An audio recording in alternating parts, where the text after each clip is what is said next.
সাধারণ রান্নাঘরের পক্ষ থেকে সবাইকে স্বাগতম। আজ বানাবো সাদামাটা কচু চিংড়ি, অতুলনীয় স্বাদের।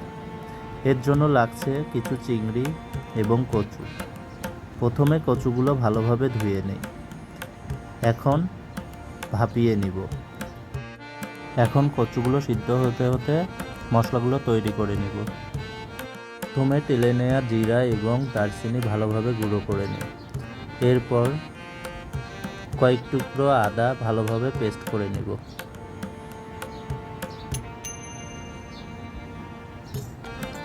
এবং ৬-৭টা কাঁচামরিচ হালকা থেতো করে নিব। এতে রান্নার ঘ্রাণ অনেক ভালো আসে। রান্নার জন্য লাগছে ৩টি শুকনো লঙ্কা, ২টি তেজপাতা, ৫ ফোড়ন, ছোটো টুকরো দারচিনি, ২টি ছোটো এলাচ, ৮-১০টা কাঁচামরিচ, আদা বাটা, হালকা থেতো কাঁচামরিচ এবং টালা মশলার গুঁড়ো। এখন ধুয়ে নেওয়া চিংড়ি মাছগুলো হলুদ এবং লবণ দিয়ে মেখে ভালোভাবে ভেজে নেব।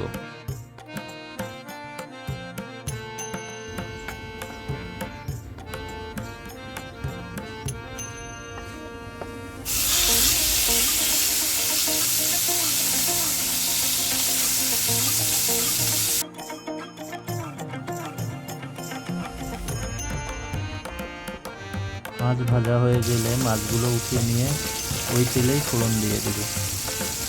ফোড়নটা ভালোভাবে ভাজা হয়ে গেলে আদা বাটা ও কয়েকটা কাঁচামরিচ দিয়ে ভালোভাবে ভেজে নেব।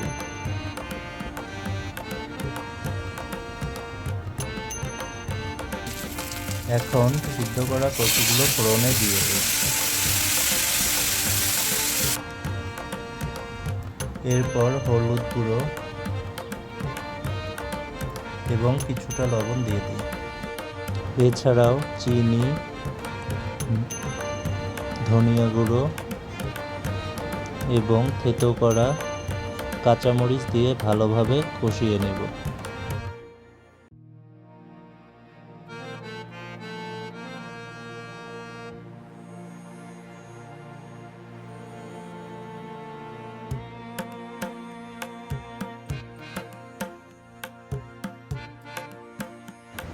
এখন হালকা করে ভেজে নেওয়া চিংড়িগুলো ছেড়ে দিব।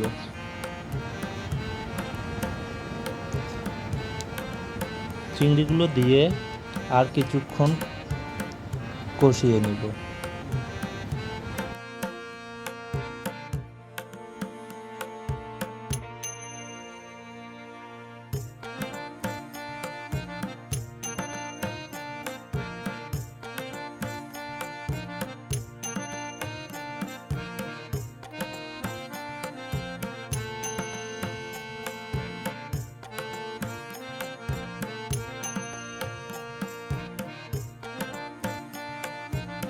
ভালোভাবে কষানো হয়ে গেলে তেলে নেওয়া মশলার গুঁড়ো